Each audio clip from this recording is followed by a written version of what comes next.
Um dia na vida de Abed Salama, parte 4, capítulo 18. Para Dani, o trecho mais complicado e politicamente delicado do muro era, sem dúvida, aquele que passaria pelo centro e pelos arredores de Jerusalém. A cidade, que possuía uma numerosa população palestina, representava como nenhuma outra o grande dilema de Israel.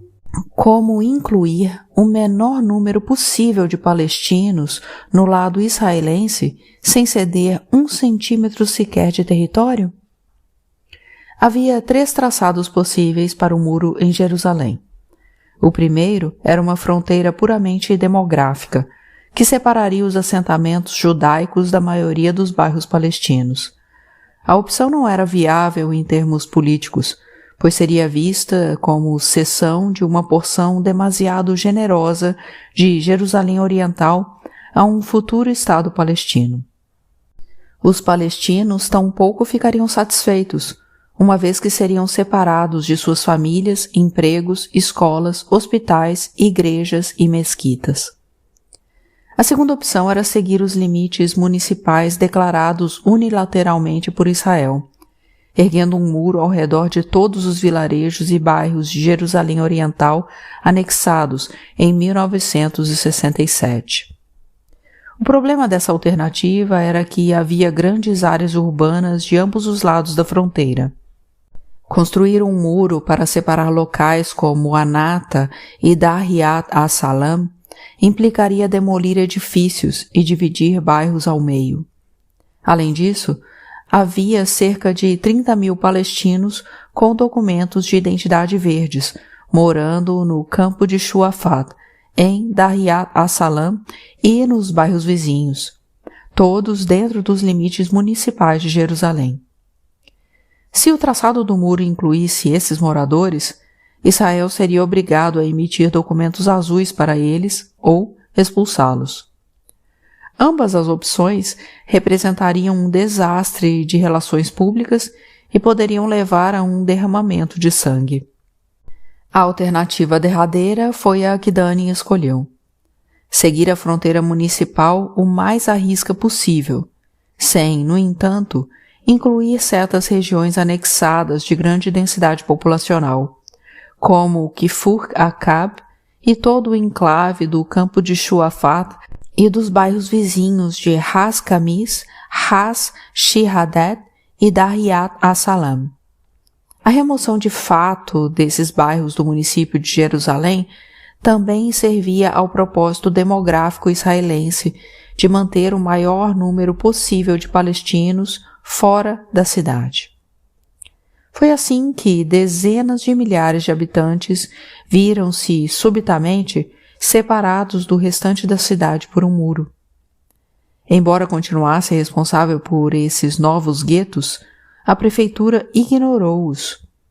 A polícia israelense impedia que os serviços de emergência os acessassem sem a escolta do exército.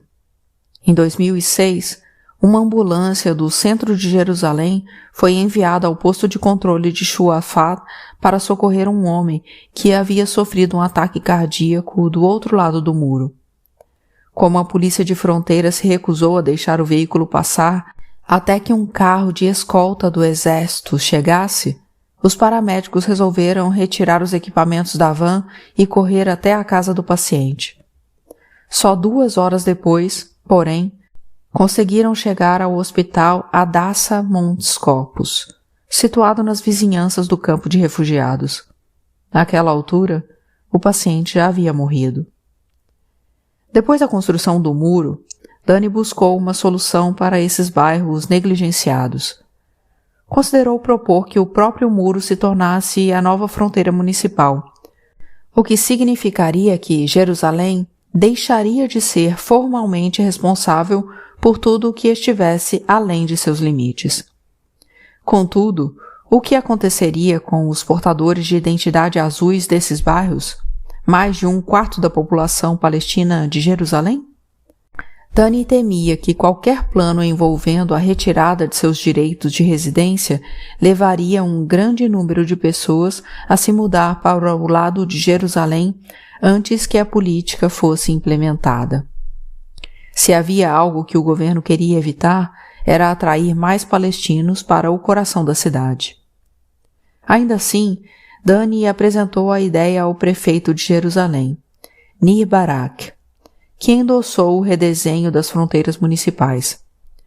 Membros da direita, contudo, acusaram a proposta de ser uma renúncia à soberania judaica na terra de Israel, e o prefeito voltou atrás na decisão. Os enclaves do campo de Shuafá e de Kufur Akab seguiram abandonados. Capítulo 19. Quando Ibrahim assumiu o gabinete do Ministério do Interior em Aham, o muro havia transformado a vida dos palestinos que viviam de ambos os lados, incluindo sua própria família. Os mais de 100.000 habitantes do campo de Shuafá e de Kfur Akab, que antes recebiam serviços de Jerusalém, ficaram sem ambulâncias, caminhões de bombeiros e policiais. Não havia um único caixa eletrônico no campo de Shuafá e nos bairros adjacentes. Só o Exército e a Polícia de Fronteira de Israel acessavam essas regiões com regularidade, em geral em veículos blindados, portando fuzis de assalto e trajando capacetes e coletes à prova de balas. Esses enclaves converteram-se em refúgios para fugitivos da lei. Famílias criminosas de palestinos de 48 mudaram-se para Dahiat as-Salam. Os assassinatos não eram resolvidos. Um ex-comandante da polícia de Jerusalém afirmou a respeito das delegacias situadas do outro lado do muro: "Não precisamos delas. A polícia israelense não entra lá." Em certa ocasião, uma gangue armada invadiu uma escola em Kufur Akab e manteve os funcionários como reféns durante horas. Apesar das súplicas das famílias, a polícia israelense não atendeu ao chamado. O caos se espalhou por comunidades vizinhas como Aham e Anata, que, a exemplo do município de Jerusalém, estavam fora dos limites da jurisdição das forças de segurança da AP. Ibrahim não podia enviar a polícia ou os caminhões de bombeiros palestinos a esses locais sem a permissão de Israel. Para prender um criminoso, precisava esperar ao menos 3 dias pela aprovação israelense, e para assuntos urgentes, como brigas, no mínimo algumas horas. Os problemas nessas regiões agravaram-se com o rápido crescimento populacional. Os palestinos com documentos de identidade azuis, que não podiam arcar com o aluguel do lado de Jerusalém, mudaram-se para os bairros superpovoados situados do outro lado. Era a única maneira de conservar o documento. Para acomodar o fluxo de pessoas, edifícios precários foram erguidos e a infraestrutura começou a entrar em colapso. As quedas de energia eram frequentes. O descaso com esses locais era tamanho que Israel nem sequer sabia ao certo quantos eram seus habitantes. Foi quando uma economia clandestina começou a se desenvolver nas cercanias do muro. Israelenses vendiam produtos vencidos para comerciantes do outro lado, ao passo que produtos palestinos baratos e que não atendiam às normas sanitárias e ambientais seguiam a trajetória inversa. Drogas eram passadas por pequenos orifícios abertos no muro, e resíduos tóxicos, produzidos em Israel, eram despejados em áreas palestinas.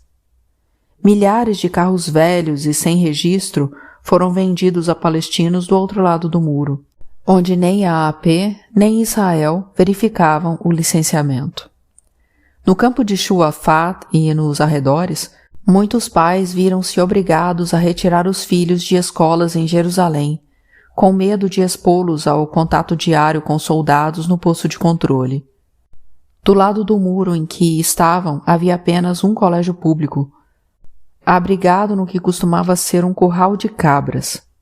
A carência de salas de aula, faltavam mais de 2.000 em Jerusalém Oriental. Era tão grave que os alunos eram obrigados a estudar em turnos. Em consequência disso, havia crianças de 9 anos matriculadas nos colégios municipais que ainda não haviam aprendido a ler. E mais de 1/3 dos estudantes palestinos em Jerusalém não chegava a concluir o ensino médio. Havia escolas na UNRWA no campo de Shuafat, mas elas também eram de péssima qualidade. Parte dos adolescentes consumia drogas. A mais popular era conhecida como nice, maconha, tabaco ou outras ervas misturadas a produtos químicos, pesticidas, acetona, éter, veneno de rato, que causavam uma sensação de euforia. A droga acabava por servir como porta de entrada para a heroína, que era vendida abertamente nas ruas no campo de refugiados. Os viciados eram cada vez mais jovens, assim como os adolescentes hospitalizados por overdose. Os pais cuja condição financeira o permitia matriculavam os filhos em colégios particulares, que em sua maioria não eram regulamentados. Em fevereiro de 2012, um desses colégios, o Nur al-Houda, contratou uma empresa de ônibus para levar a turma de jardim de infância a um espaço de recreação infantil em Kfur Akab.